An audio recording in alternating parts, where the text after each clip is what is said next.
Discussion keeps the world turning. This is Round Table. You're listening to Round Table. I'm Steve Hatherly today with Laiming and Niu Honglin. Coming up, have you ever wondered why things taste the way they taste? Probably not, right? We tend to just eat the things that we enjoy. Perhaps you'd be surprised to know one of the reasons we do enjoy the things that we eat is also because of the shape and color. There's lots going on behind in terms of the reason. But why is AI getting involved now? And after that, in our fast-paced lives, it's easy to forget the small things that make us happy, and as a result, our brains can tend to focus on the negative. If that's you, well, firstly, it's not your fault, and secondly, we may have a way to change that.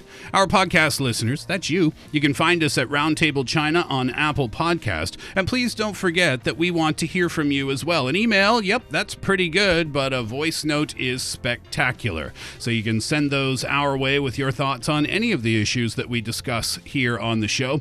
How do you do that, you ask? Here's the answer. roundtablepodcast@qq.com. One more time, that's roundtablepodcast@qq.com.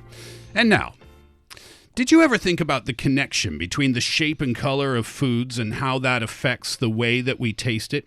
If someone presented you a blue sausage in the shape of a rectangle, Ew. could you still enjoy it? I know one person who couldn't. How about if your cola was as clear as water? Would it still taste the same? I call it Sprite. This phenomenon that humans, that's not cola technically anymore then, is it? This phenomenon that humans experience is known as cross-modal correspondence. It's when your other sensory items, i.e. auditory, olfactory, tactile, and visual, also show to be involved in the sense of taste. There's been decades of research done on this topic, but here we are in 2025. So we have to know, how is AI getting involved? There's lots to discuss here, but I guess we'll start with the blue rectangle sausage. Do we have to? Not for you, huh? No, please don't. See, but here's the point, though. If it's still a sausage and it still tastes the same as your cucumber, I've got cucumbers on my mind from our first discussion. Our typical cucumber-shaped sausages with that darker brown or reddish color, if it still tastes the same, then why not? Well, blue is questionable. Number one, because here, I don't know, blue is associated with certain stamps when the food is going through the quarantine. You know, let me tell you this. As a woman, I am always on a diet. Or I always claim I'm on a diet. But when I actually do it, one way of suppressing my urge to eat something is to go online, search for a certain type of short video. And what the video does is to dial all of the food into green or blue or purple. And you see your favorite food in those colors. It makes you feel like they are going to poison you. Interesting. And that's exactly what we're talking about today. Cross-modal correspondence. Laiming, those are big words. Yeah, cross-modal, like I think you explained it earlier. I mean, it's a phenomenon that humans experience.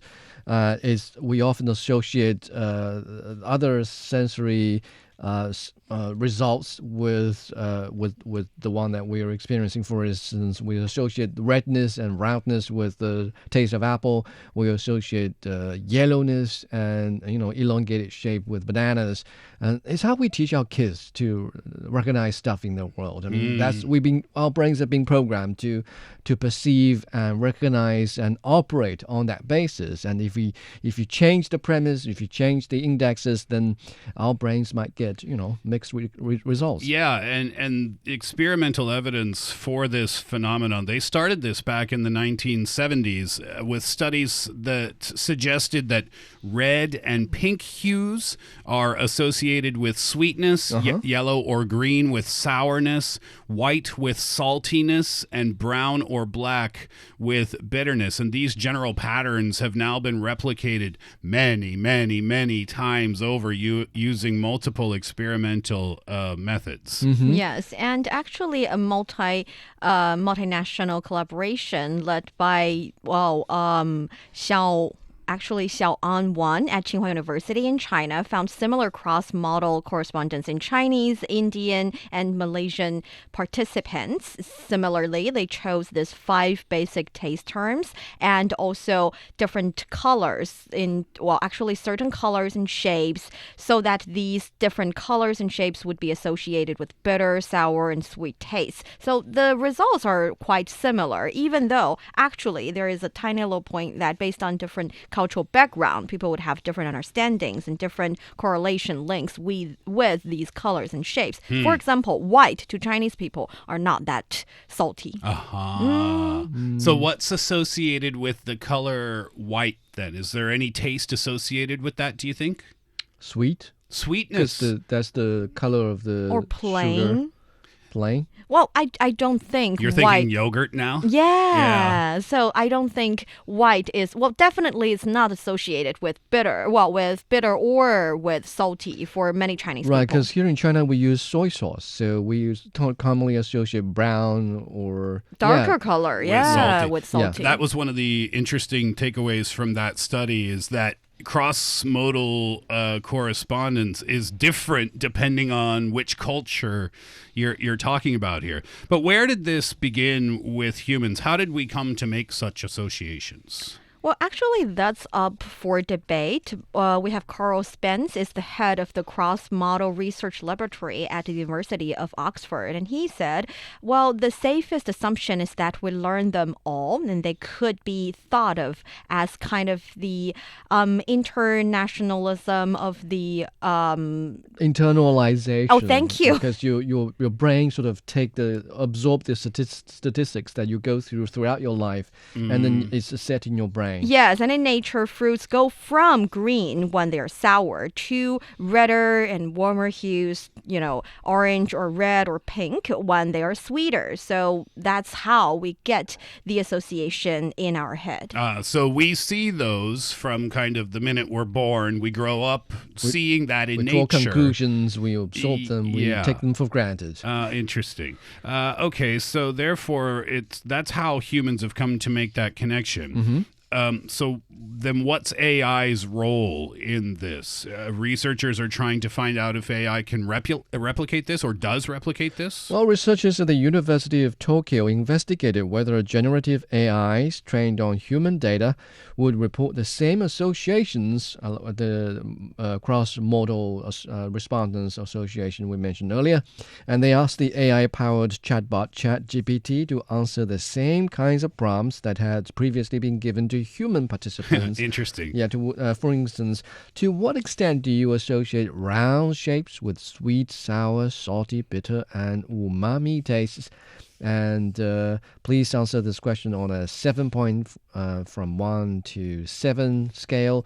And the averaging the results across hundreds of chats in various languages, the researchers found that the AI did indeed reflect the patterns commonly found in human participants, though there were some differences between the versions of the AI they used. Okay. So, yeah, if it's trained based on human data, then more likely than not, the AI will respond and return with the same results. So that's kind of predictable then, I guess, even though they got some different responses depending on which AI they were using. So if that's the case, then what was the point of that? Is there some sort of practical application for us to take away? Well, it's generative AI, so if we want them to write poems or literature, you don't expect to read about purple bananas, do you? Because that would be off-putting. Oh. Yeah, that's one thing. And at the same time, I think we're on the edge of learning everything about everything when it comes to artificial intelligence. We want to know, based on its way of growing and learning and getting better, what are some of the correlations that happened in a human brain could be also happening in the algorithm of artificial intelligence. And if they can really do a good job, maybe they can think more and more similar to human mind.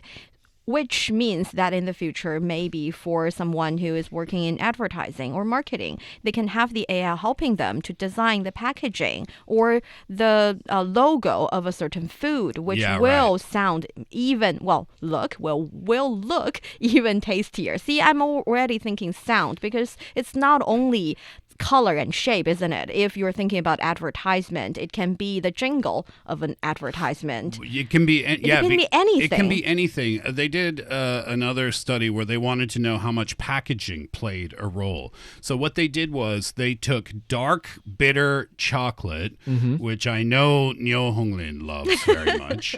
And she learned that I do not like it very much when she gave it to me as a gift. But what they did was they took that dark, bitter chocolate and they wrapped it in a pink wrapper. Now, pink in certain cultures around the world is associated with marshmallows. Where are you getting pink marshmallows? Sweetness, right? Sweetness. Cotton candy, bubble gum, things like that. And then they asked the people who ate that dark chocolate to report how bitter was it, how sweet was it. And the people who ate the dark chocolate wrapped in pink wrappers reported that it was sweeter. So visually, seeing that pink packaging made a difference to the flavor. And I think that's what researchers are looking for from AI here in terms of cross-modal correspondence. Yes, what they're getting now is feedback from data that we as humans have been doing research on since the 1970s. But can it be predictive in the future?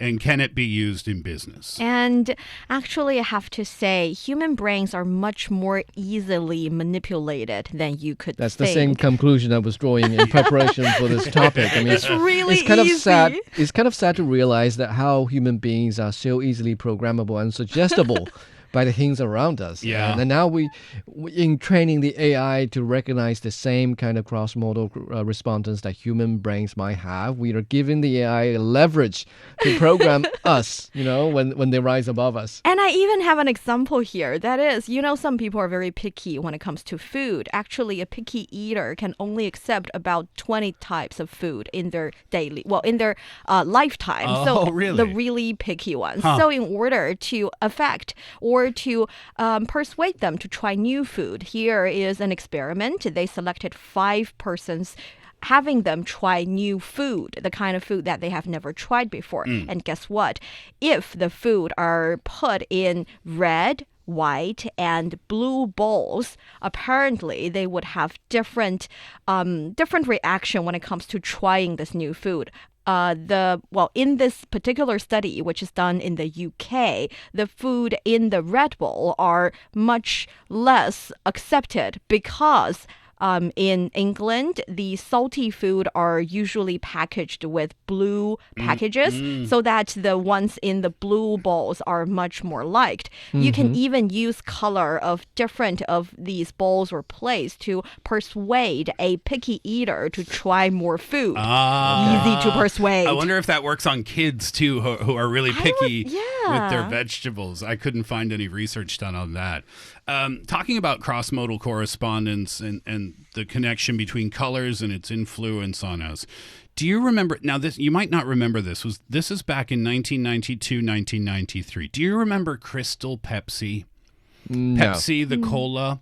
Well, they came out with a new product in the early 1990s called Crystal Pepsi. And they launched it with this massive campaign. They spent a lot of money on advertising. But Crystal Pepsi was clear. And they thought it was going to be a $1 billion idea. Their slogan was, "You've never seen a taste like this." Less than a year after it hit the airwaves commercially or hit the shelves within stores, it was pulled. It was considered a massive, massive failure. One of the biggest failures, according to Time magazine, of all time. And one of the problems was, there was a lot of problems with this campaign. They didn't have a clear target audience. Branding was a problem. They said it was healthier, but couldn't indicate how it was healthier. They made it more expensive, so price strategy was off. But yes, cross-modal correspondence, because it was clear. And to the consumers, and everybody was excited to try this, right? But to the consumers, cola is not clear. Pepsi was not clear, and Pepsi didn't indicate why it was clear, not clearly enough to the consumer, and that's why it failed so horribly. Why would I spend money on something that tastes the same but looks different? But that's the thing. It wouldn't necessarily taste the same because people, when they look at cola, they expect it to be brown, but this was clear. They didn't say why it was clear. So I did a little bit more digging into that to find out exactly why it failed. And that's what the Monash Business School professor in marketing, Kyle Murray, he said. Even simple superficial changes to food or coloring can be really off-putting to consumers. And one of the mistakes they made there is that they didn't explain it. So if a consumer looks at a product and it doesn't make sense to them, they're likely to have a failed product on their hand. And here's further evidence of that. This can go right as well, by the way. They did another experiment with coffee drinkers, 198 coffee drinkers, and they wanted to test whether they would enjoy vitamin-enriched coffee. And what they did was they added the color green to the coffee. So they made the coffee green to make sense of the vitamin. Extra vitamin. Right. Now, as it turned out, so then they tested this, right? They tested black coffee that they said was vitamin enriched. They also tested the green coffee that they said was vitamin enriched. Guess which one the consumers enjoyed more?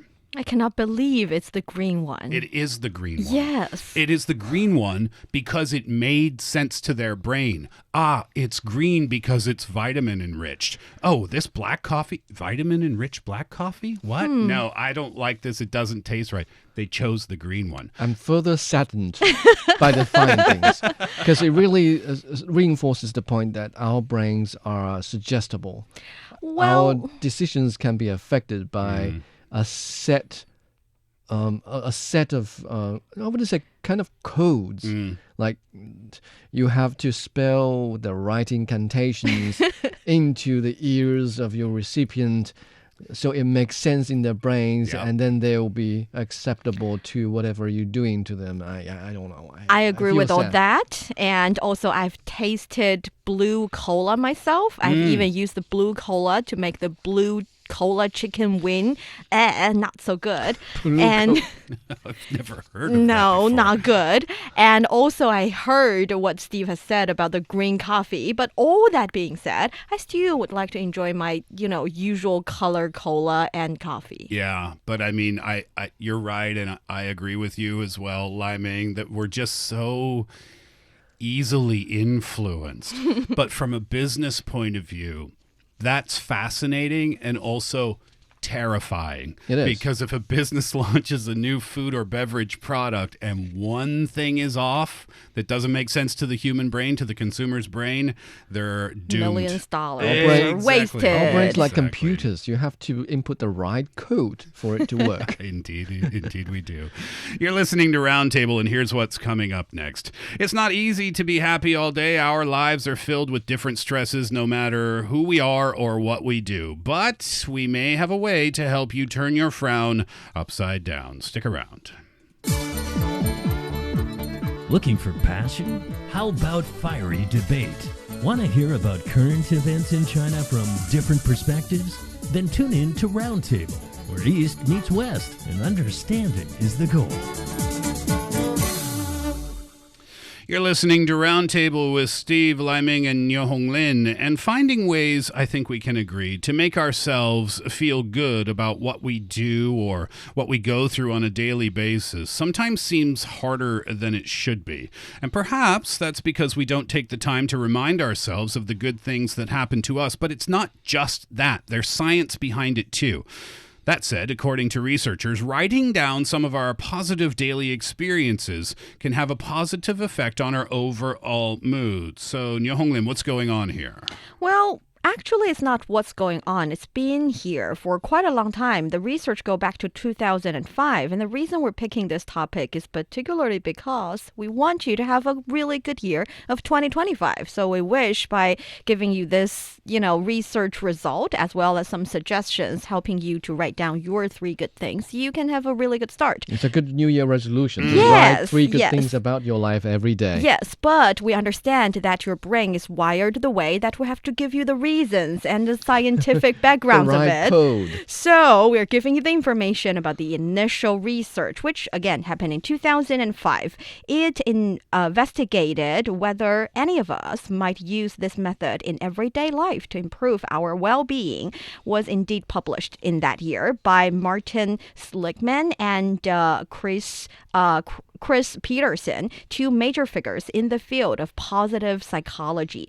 So there are definitely a lot of different names for it. 3 good things, 3 blessings, or gratitude list, and they are variations too in the exact introductions or instructions given. But essentially, it's about giving precisely and exactly 3 things that happen to you that has made you happy or made your day. So here's what they did. They took 577 people who were assigned to different groups, and one of the groups was asked to write down 3 things that had gone well in that day for them personally. And then over the next few months, the volunteers in all the groups were given scales to measure their happiness. And the results were pretty impressive. Notably, within a month, the people who were assigned the 3 good things task, they began to show improvements in their happiness levels, as well as a decrease in depressive symptoms, with the positive effects lasting for the 6 months of the study. It's pretty impressive, isn't it? It is. So why, then, is this considered to be, in effect, have such a positive effect on our mood? Well, one reason that the 3 good things strategy can work is because it begins to counter the hardwired tendency we have as humans to register and remember the negative rather than the positive. It's important for human beings to remember and be careful, be attentive to the negative parts. In Chinese, we say 居安思危.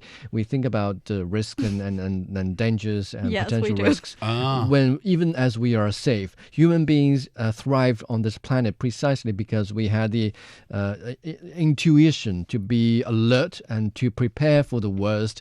That's helped us survive many climate change and glacier age and that kind of thing. Yeah, so if you're walking on the street, it's natural. There is a beautiful flower on the side of the walk. You might not notice it, but if there is a scary wolf barking at you, you definitely will notice. And so you worry about it. we're wired to not noticing the good things in our lives. Yeah, so and that makes sense, right? From that point of view, that our brains are primed for danger, I guess. We're constantly in survival mode.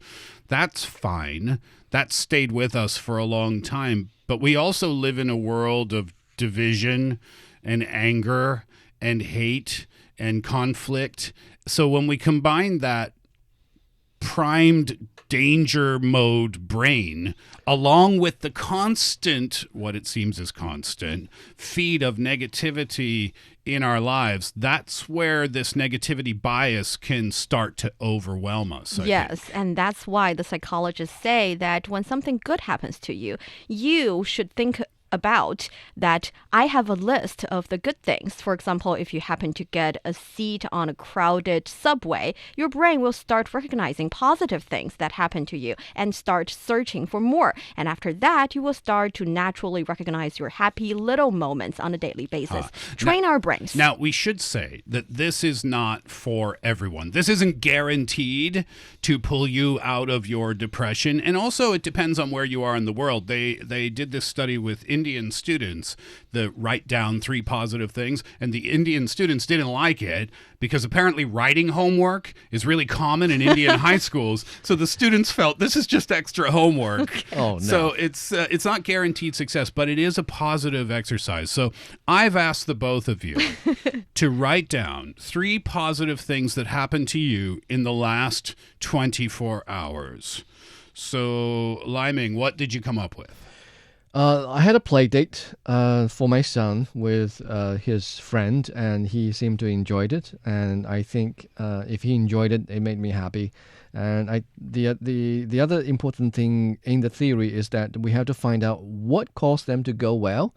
And I did the other part of the homework as well, as Steve requested. I realized that what was necessary was the efforts putting to arrange the play date and also communication and planning beforehand to make it work. Very good. That was one. Yeah. What were the other two? Oh, I tinkered on my new Huawei phone, and now I can listen to all the podcasts that I have access to. You got a new phone too. That's awesome. Well, I had it for a few months, but until yesterday, I had the time to tinker with it to get podcasts on the phone. Yeah, that was very interesting. What about you, Niu Honglin? Well, my first one was starting using my 2024 itinerary notebook. Oh, nice. The start of the day, the start of the year, the start of a new notebook. You mean your 2025 notebook? 2025, thank you. You're a year late otherwise. 2025 in itinerary notebook. And the second thing is I got into my son's morning routine of going to the park. Haven't been doing that because I have to work. And when it's weekends, we don't usually go to the same park. So for him, it's a surprise that mommy showed up, and that smile on his face and he's waving his hands in the air, welcoming me was definitely one thing that made me very happy. Very sweet. For me, I got some new jeans and a new shirt at the mall, which I'm wearing today, which I like very much. While at the mall, they had, and this is the second thing on my list that made me happy, they had a dancing competition for kids. We learned that about kid brother, kid sister. On Roundtable, talking about kids who are really good at stuff. They had this break dancing competition for kids, and they were absolutely adorable. My wife and I, we smiled so much. He was just a little chubby boy, and he was so good at popping and locking. There's that, and then after being sick for about 2 weeks, finally got back into the gym. That made me feel good as well. But here's why this is important. If we start to write down things every single day, 3 good things every single day, your brain gets used to it. And then researchers say what will happen is when you wake up in the morning, you'll start looking for those positive things. You'll start looking for, what can I put on my list today? So instead of paying attention to the negative, you start to look actively for the positive. And that is a wonderful thing. And that will do it for today's Roundtable. Thank you so much for being with us today. I am Steve Hatherly. Thank you to Laiming and Niu Honglin as well. Don't forget, you can find us on Apple Podcast at Roundtable China. Thanks for today, and do come back next time.